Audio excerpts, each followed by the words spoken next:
हरि ओम आत्मी भक्तजनों सप्रेम जय श्री हरि ओम ऐम ओम जय मां सरस्वती ओम भास्कराय नमः। श्री सूर्य नारायण की जय। आज भगवान सूर्य का व्रत है, 5वां दिन, पंचमी को दूसरा दिन का व्रत जिसको लोहंडा कहते हैं।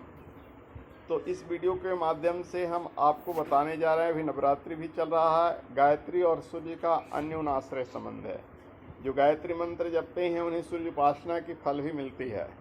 गायत्री मंत्र से गायत्री माता की प्रसन्नता, सूर्य भगवान की प्रसन्नता, विष्णु भगवान की प्रसन्नता, ये तीनों की प्रसन्नता होती है। सूर्य भगवान को नारायण कहा गया है, इसलिए सूर्य नारायण स्वरूप हैं। और गायत्री मंत्र गायत्री छंद होने के नाते गायत्री माता का मंत्र है, लेकिन अधिष्ठाता देवता नारायण यानी विष्णु है। गायत्री का प्रथम शब्द तत् है, द्वितीय शब्द सवितु है। गायत्री मंत्र जहाँ से प्रारंभ होता है वहाँ से सवितु यानी सूर्य का ही वर्णन आता है। सवितु यानी सविता, सविता मीन्स सूर्य। और कहा गया है सूर्य आत्मा जगत सूर्य, यानी सूर्य ही जगत की आत्मा है। बिना सूर्य के कोई भी सजीव निर्जीव प्राणी सचराचर जगत में कोई नहीं सक्रिय होते हैं, इसलिए सूर्य की पूजा सर्वश्रेष्ठ पूजा कही गई है। गायत्री माता का जो त्रिकाल ध्यान करते हैं, प्रातः हंस वाहिनी रूप में, वो भी सूर्य मंडल में ही ध्यान करते हैं। दोपहर गरुड़ वाहिनी के रूप में, वो भी सूर्य मंडल के मध्य ध्यान किया जाता है। और संध्या वृषभ वाहिनी के रूप में, वो भी सूर्य मंडल के मध्य ध्यान किया जाता है। यानी सूर्य का जो मंडल है उसके बीच में हमें वेद माता गायत्री हंस वाहिनी का सवेरे सवेरे ध्यान करना है, जिस समय सूर्य अरुणोदय काल में है। दोपहर 12 से ठीक 2 बजे के बीच में हमें माता का लक्ष्मी स्वरूप यानी गरुड़ पर बैठी हुई भगवती गायत्री का ध्यान करना है। मध्याह्न काल में वो भी सूर्य मंडल के अंतर्गत।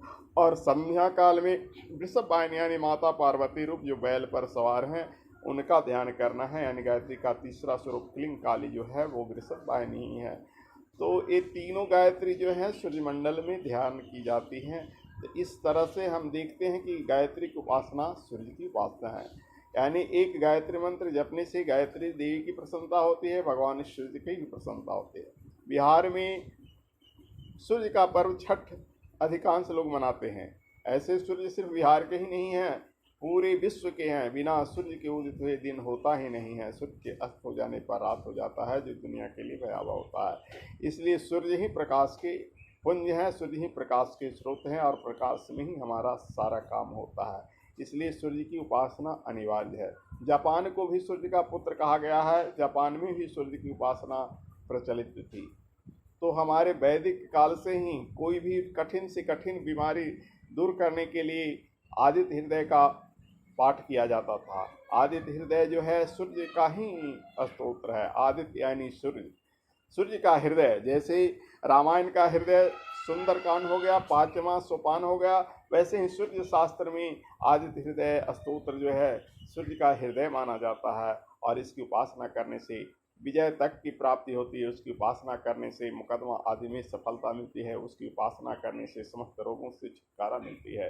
इस तरह से गायत्री उपासना करने से सूर्य की उपासना हो जाती है, और गायत्री और सूर्य दोनों की प्रसन्नता हो जाती है। तो आज इस छठ के दूसरे दिन, छठ 4 दिनों का पर्व होता है।